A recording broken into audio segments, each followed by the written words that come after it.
கிறிஸ்துவுக்குள் அன்பான கர்த்தருடைய பிள்ளைகளே, உங்கள் யாவரையும் ஆண்டவராகிய இயேசு கிறிஸ்துவின் ஈடு இணையற்ற பரிசுத்த நாமத்தினால் உங்களை ஆசீர்வதிக்கின்றேன், வாழ்த்துகின்றேன்.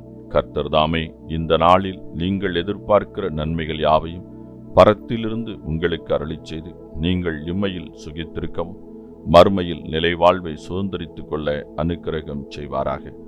தினம் ஒரு மிஷனரி என்கின்ற தலைப்பில் இந்த நாளிலே நாம் பார்க்க இருக்க மிஷனருடைய பெயர் புனித யாக்கோபு. இவருடைய காலம் கிறிஸ்துவுக்கு பின் 62. இவருடைய நாடு யூதேயா, இவருடைய தரிசன பூமி எருசலேம். நமது ஆண்டவராகிய இயேசு கிறிஸ்துவுக்கு 4 சகோதரர்கள் உண்டு.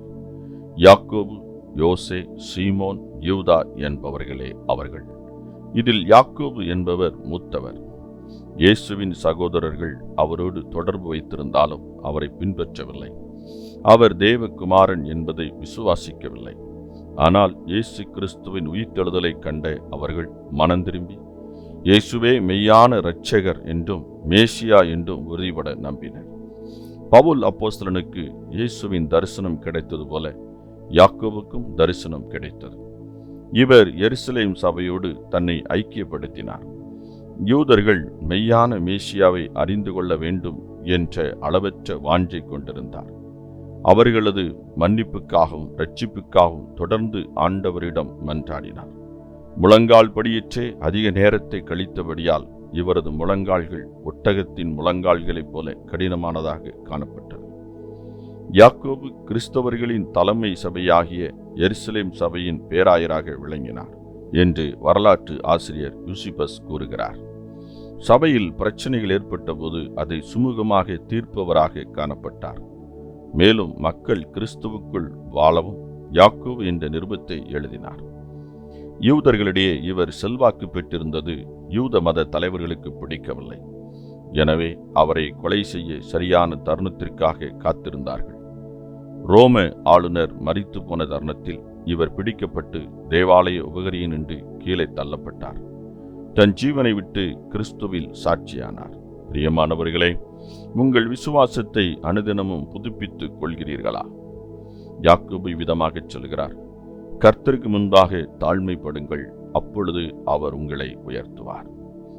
பிரியமானவர்களே, இந்த யாக்கோபு இயேசுவின் சகோதரராக இருந்தாலும் அவர் மரித்து உயிர்த்தெழும் வரைக்கும் இவர் இயேசுவை ஒரு தெய்வ குமாரன் என்று விசுவாசிக்கவில்லை. ஆம், இயேசு அவ்விதமாகவே அந்த வீட்டில் வாழ்ந்து வந்திருக்கின்றார். மரித்து உயிர்த்த பின்பு இவர் தெய்வ குமாரன் என்று விசுவாசித்தவுடனே தான் அறிந்து கொண்டு அதிலிருந்து பெற்ற மெய்யான வாழ்வை இந்த பூமியின் ஜனங்கள் பெற்றுக்கொள்ள வேண்டும் என்பதற்காக முழங்காலில் நின்று அனுதினமும் பல மணி நேரங்கள் பாரத்தோடு ஜெபித்திருக்கின்றார். ஆம், ஜெபித்து ஜெபித்து ஜனங்களை கிறிஸ்துவண்டை வழிநடத்த அவர் தன்னை ஆயத்தப்படுத்தியிருந்தார். அது மாத்திரமல்ல, அவர் ஊழியத்தையும் தரம்பட செய்து முடித்திருக்கின்றார். இவருடைய ஊழியத்தின் நிமித்தம் யூதர்களே அநேகர் கிறிஸ்துவை ஏற்றுக்கொண்டிருக்கின்றார்கள். ஆம், அந்த காலகட்டம் யூதர்கள்தான் இயேசுவை ஏற்றுக்கொள்ள மறுத்தார்கள்.